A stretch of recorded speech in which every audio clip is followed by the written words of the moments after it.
बातम्यांचा बुलंद आवाज महा 24 तास.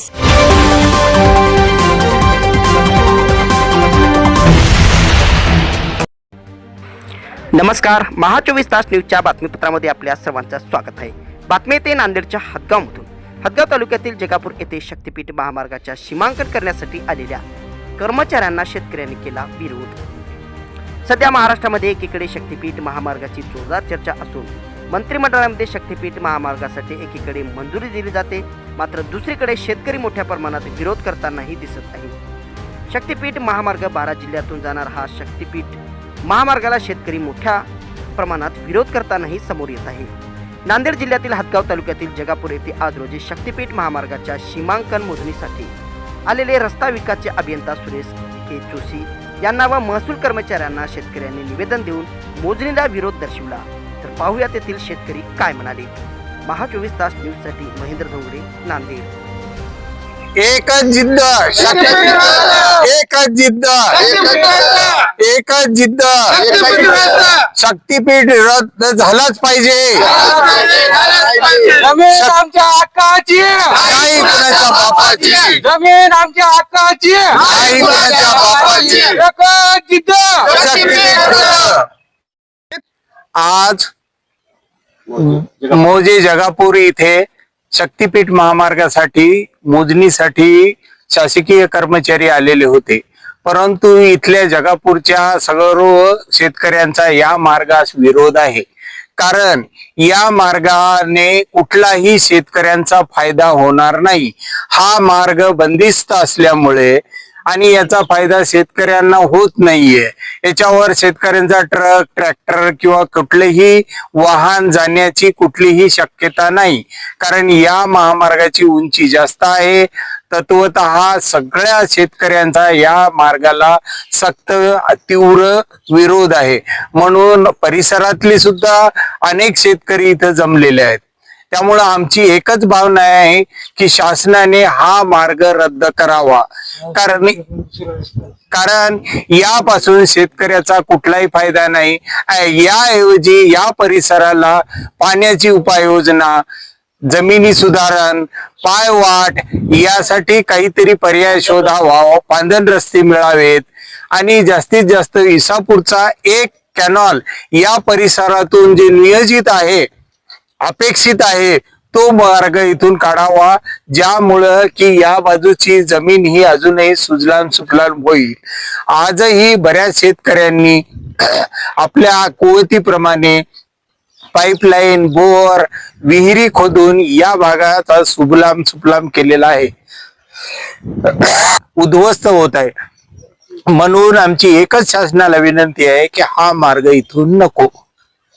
नेमका विरोध काला आहे सर? शक्तीपीठ महामार्गालाच विरोध आहे. कारण याच्यापासून आमचा कुठलाही फायदा नाही. बाजूलाच 1 किलोमीटरच्या ही कमी अंतरावरून नागपूर रत्नागिरी मार्ग जात आहे. त्यामुळं या मार्गाची कुठलीही आवश्यकता नाही आणि त्या मार्गाचंच अजून काम पूर्ण झालेलं नाही. त्यावरून अपेक्षित सुद्धा वाहनं जात नाहीयेत. टोल सुद्धा तेवढा जमा होत नाही.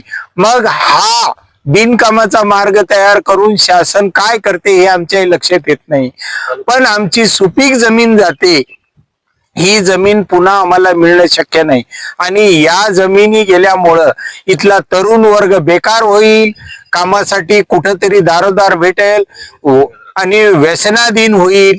याच्यामुळं पुढच्या अनेक पिढ्या या मार्गामुळे बर्बाद होण्याची शक्यता आहे. याच्या बाजूनच नागपूर रत्नागिरी मार्ग तर आहेच, पण एक रेल्वे मार्ग सुद्धा गेलेला आहे. दोन्ही मार्गाने गेल्यामुळं शेतकऱ्यांच्या खूप जमिनी गेलेल्या आहेत आणि राहिलेल्या जमिनी अजून या मार्गाने जात आहेत. त्यामुळं आमचं एकच शासनाला विनंती आहे की हा मार्ग रद्द करावा. चला 2 दिवसापूर्वी मोजणी ऑफिस मधून नोटीस आल्या होता. त्या अनुषंगाने आम्हाला आज 1 तारखेला इथं हजर राहायला लावलं होतं. त्या अनुषंगाने आम्ही इथं उभं राहिलो. पण आम्ही पूर्वी जे अर्ज दिले त्या अनुषंगा आम्हाला त्याबाबत काही हे केलं नाही. आमच्या ज्या मागण्या आहेत त्याबद्दल आम्हाला अद्याप कोणतीही त्यांच्यावर कारवाई केलेली नाही आणि काही केलं नाही. आमचे जे मूळ प्रश्न आहेत ते बाजूला ठेवून दादागिरी केल्यासारखे यांनी इथं डायरेक्ट मोजणीला जे आलेत त्याकरिता आम्हाला की नाही अगोदर आमचं जे काय पुनर्वसन आहे ते कोण्या पद्धतीने करणार, कसं करणार याबाबत अगोदर आम्हाला लेखी देण्यात यावं आणि नंतरच सर्व शेतकऱ्यांच्या संमतीने व सर्व शेतकऱ्यांना विश्वासात घेऊनच पुढील मोजणी करण्यात यावी. शक्तीपीठ महामार्गाला नेमका विरोध का? शक्तीपीठ महामार्ग हा कोणाच्याच फायद्याचा नाही आहे.